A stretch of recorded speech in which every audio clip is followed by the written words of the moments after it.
Dan, here we are in the loft. I wasn't going to do this till tomorrow, but looks like I've been seconded for duties tomorrow. I've got to do something, so I thought I'd give this a go. So I'm not really as rehearsed as I wanted to be, but this is from earlier on. I've cleaned it up a bit, and I'll give it a shot. Let's see, why not? Are there finger marks on there? Yes, they are. Well, right, okay. So this is an Italian Beretta submachine gun in EU deactivated specification.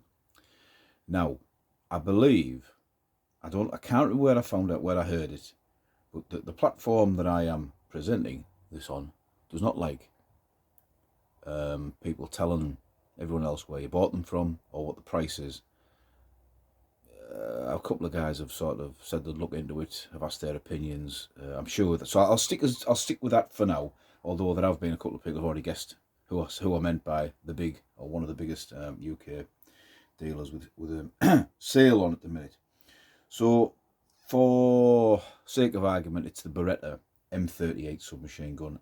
Various different variants of it. I mean, there was the M38A, which is the one you see in a lot more wartime photographs with the, see the perforated barrel there. Obviously hasn't got its magazine in. This is the model 3844 that I have. Well, it's actually 3849, but we'll get to that in a minute. And you see there, it's the same as this will be a later war version if it was World War II one, simply because it doesn't have like a fluted barrel, just a straight barrel. So the manufacturer, Pietro Beretta SPA, caliber 9mm parabellum, magazine capacity 20 or 40, a blowback action. All the variants seem to be the similar dimensions, so 800mm long, 31.5 inches, barrel length 216mm by 8.5 inches, weight unloaded 3,260 grams, 1,105 ounces, 115 ounces. Jeez. Yeah, we'll get there in the end. You're dealing with a half foot, you know. So the metalwork on here is stamped up Beretta M38 44. So in this book here, it's I'm reading, says the weapon was a simplified version of the Beretta model 38/42, and it was designed for ease of production at the end of World War II. In the internal mechanism, the bolt was reduced in length from 7.1 inches to 5.91 inches. The 38/44 was issued to the German army and designated the MP739. Now, there was a Beretta Model 5, which was introduced in 1957 and was produced until 1959, which is that one. So you see the similarity post-war. Now, I do have a theory on what this is. I might be wrong. I always am. Often am. So, the Beretta M38. Now, it has here, in this book, it'll show you. I'll just show you, offer it up to you. You see there is a selector switch. Right, very important for that. So first of all, I'll just take the magazine away and show you that I'm quite impressed with it, actually. So on the top, I don't know if you're going to be able to read it, but I'll read it out for you. Actually, it's the wrong way around, so I'll do it that way. There's quite a few stamps on here. I can't really make out what they are, but it does say MP Beretta model 38/44 caliber 9. And when you turn it over that way, you see there's the selector switch grooves. So my personal opinion is that the metalwork could be earlier than it may be World War II. And it's been converted, because there's no way a selector switch has been in there. It's been converted to the later M3849. Why else do I think that? Because if you check out where's the serial number? You see it?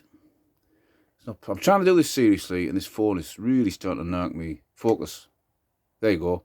9496. How come I always do these videos without my reading glasses on? I don't know. 9496. So if you see there, 9496, it's been restruck. It's got 7 there, but they've tried to make that. They've restruck this stock to make it the same as the metalwork. So it's a later stock, because this now has the later safety button instead of the selector switch there, which was there. It's not there now. This charging handle is like a dust cover. So if you see that, see the 9mm inert rounds in there, dummy bolt tension in spring tension.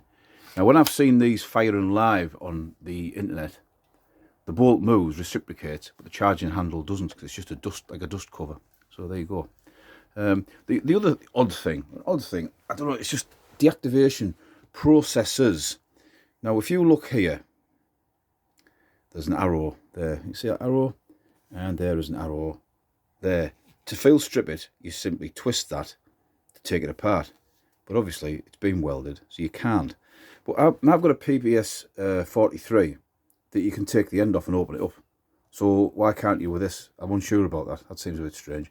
But the new safety mechanism is when you're firing a single shot or automatic, fully automatic. I can't remember which one is which. Should have researched it. Should read it. You press that into fire. So that's your safety, like that. So yeah, quite an impressive bit of kit. Sling. The sling, if it was a World War II one, should be leather rather than this one, although it's got a bit of age to it. Question: short at the back and long at the front. Is that the right way? The wrong way? What I'm thinking is, if it goes on a mannequin as a possible German soldier, World War II, I'll have the long one at the front, because it looks like a leather sling if the rest of the canvas is around the back. That's me thinking behind it. Anyway, there is say various little stamps on there, but I'm not sure what they are. But very nice. Came with a load of inerts. So again, if you just pull it back, obviously it doesn't dry fire, but they've welded a bar across the top of the magazine, so you don't have to have the magazine notched. Magazine release underneath is that. That comes out. There's your inert. Very nice. Now it came with three mags, and 2 seconds, I'll turn that round. I'm trying to do this properly. The old days of stand mucking around are over. No, they're not really. One complaint I would have, and this isn't against the dealer that sold me it, because I've used them a few times. So you see that there? That is the slot that they have to put in the barrel and in the receiver to make it deactivated. Because that is like, in effect, a pressure vessel to take the explosive force of the bullet. So the idea behind that is that you can't repair that and make that. You couldn't convert it back to being a live firing weapon, because that it would have an excellent chance of blowing up. Not obviously that I'm going to do that. I'm speaking from an engineering point of view, because as everyone knows who regularly watches my channel, I work in engineering. So I know that, like gunsmiths, I know what they're doing. I know the exact equipment, what they are using when they are doing these things. Now imagine, like Stan here I've built in my life a lot of stairways, handrails, platforms for people to climb up, all made of steel. Imagine if I left a load of rough edges from the activities of grinding and cutting. What would happen when someone ran the hand up it? They'd cut the hand open. So this here has got a raw edge on it, and all my Deacs have come with, where there's been cuts like this, raw edges, or there's been swarf. You don't know what swarf is? It's like a curly metal, curly little bits, or bits of metal left over, and it never ceases to like pee me off. I mean, I've bloody cut my thumb open on that today, cleaning it. You've got the gun apart. I've said this before. It would take them a second to rub some emery tape around there and just take that sharp edge off. I can do it now, but with the gun, it's just harder for me when the gun's in all back together. That's just me complaint. It's obviously the gunsmiths. Maybe they're churning them out 10 to the dozen and they don't care. I don't know. Anyway, so I've lost my train of thought. Never get it back. Right. Okay. So where were we? Yeah. So very nice piece of kit. I didn't get the rounds per minute. RPM. Can't remember. Can't find it. You have to look it up yourself. Let's have a look. Oh, just pause for a minute. You still there? I haven't found it again. I'm just looking in my books here. Oh, man alive. Who'd be me? Steel helmet stand tries to do something properly, and who trips him up? Steel helmet stand. Just bear with me. Bear with me. I'm determined. Beretta 38A 131132. You're not doing anything else, are you? On an afternoon, watching steel helmet stand. Talk rubbish as always. So let's have a look. Cyclical cycle rate of 600 rounds a minute. So there you go. I don't think there was anything else before I go on to me into the extra parts I've got with it. So yeah, I mean, it's 600 rounds a minute. I think personally it's older, possibly World War II metalwork, and a redone wooden stock. Quite why they wouldn't just cut that piece of wood out and fit it. It must have been a new stock they put on and then they've renumbered it. It came with, we'll do the oil bottle first, came with a nice oil bottle. Now I don't know, I honestly don't know if this is supposed to go in here. See, there's a little pouch on the back of the leather. It won't fit anywhere, so whether that's the correct one for it, I don't know. Answers on the postcard. Still stern, the man cave. Cleaned that up. The pouch itself, the leather pouch, it's in really good condition. It was, I'm probably going to get shouted at for what I've done to it. Please keep your opinions polite. But it was like, you know, a bit of like white, not mould, but like, you could tell it had been in storage. So what I did was I rubbed it down with a bit of leather cleaner, like the little, what do you call them? Leather wipes you get in a pouch. Rubbed it all down. When it had dried, naturally, I rubbed it over with a bit of Vaseline, and it's come up really nice. Plenty of soldier graffiti hither and thither all over it. You can see there, Chudu. I'm obviously I don't speak Italian. On the back there, a star with one in the middle. Yeah, so is it nice? There's one there at the bottom, more soldier graffiti. It is in nice condition. What I did, it came with 5 inerts and a cleaning tool. So the cleaning tool's in there. One of the inerts is one of the ammunition magazines coming up there's a bit rusty. That was the one that sort of came with the weapon, if you like, and it's not in the greatest condition. That one's got a bit of soldier graffiti scratched into it. So this one was the best of the 3. So that's what I've gone with. And I made, with gaffer tape on, a couple of wooden ones just to fill the pouch out, which is quite nice. And I'd feel quite happy putting that on a German or Italian. I've got an Italian helmet. I've got a World War II era, in inverted commas, Italian German helmet. Just haven't got any tunics or anything. We could work on that. You know what? Now I've got it. It's droning on again, aren't I? And I mean the sling.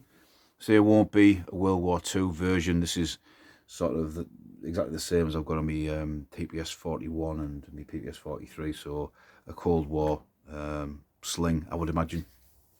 But I suppose I did quickly look on the likes of eBay and what I couldn't find a leather one. The other thing that came with it is, looks like it's in original wrapping paper, is a spare stock. And someone asked me, oh, has it got the stock without the hole cut in? You could swap them around, but it has. It's got the slot in it, and that's brand spanking new. So I suppose the question to people out there who regularly watch me, what do I do with this? Do I take it out the packaging? Do I stain it? What do I do with this? I don't know. I don't really know, to be honest. I think, even though I'm not complaining, I'd rather have had 5 magazines than this, because I don't really know what to do with it. But I've got it, so we'll see. We'll see how we get on. The magazine there, really, I oiled it. Oh yeah, I suppose I better tell you what I did with it now. I give it a clean, oiled it up, just took some of the dust off. The stock, I got some boiled linseed oil with a rag, rubbed it down, cleaned it off, and it's come up quite nice. Anyone who doesn't know, be very careful with boiled linseed oil rags, because if you store them damp with boiled linseed oil on, under certain circumstances, that can burst into flames. I bet you didn't know that, did you? I found out I used to have a big box of them stuffed in my little cabinet where I keep my Deacs, stinking the place out. Loads of rags in there. And if I'd have burnt the house down, I think that would be the last you see of Steel Helmet Stan, because my wife would have finished me off. Anyway, so a bit of a boring video for me rattling on as always, but there's me Beretta M38 49. A good stand-in for World War II. I think it's okay, because the money that you'll pay for this is your sort of money you'd pay for a Deac's replica of a certain type. So an original piece of history, and I'd have no problem at all putting that on an Italian setup, or I believe the Germans like them, the paratroopers use them, and also the Waffen SS. So yeah, it's a non-dry fire, but you can click that back and forward. And if you think about it, really, if this was a dry fire one, I can't do that with one hand. If it was a dry fire one, all you'd be able to do is that anyway, and you would just get a click. Maybe the bolt would go forward, but that didn't reciprocate when it's firing in real life. So yeah, if anyone's got any questions that they would like to ask old Steel Helmet Stan, feel free to do it. That's my review of the Beretta M38 / whatever you want to call it. So this is Stan, and I will see ya.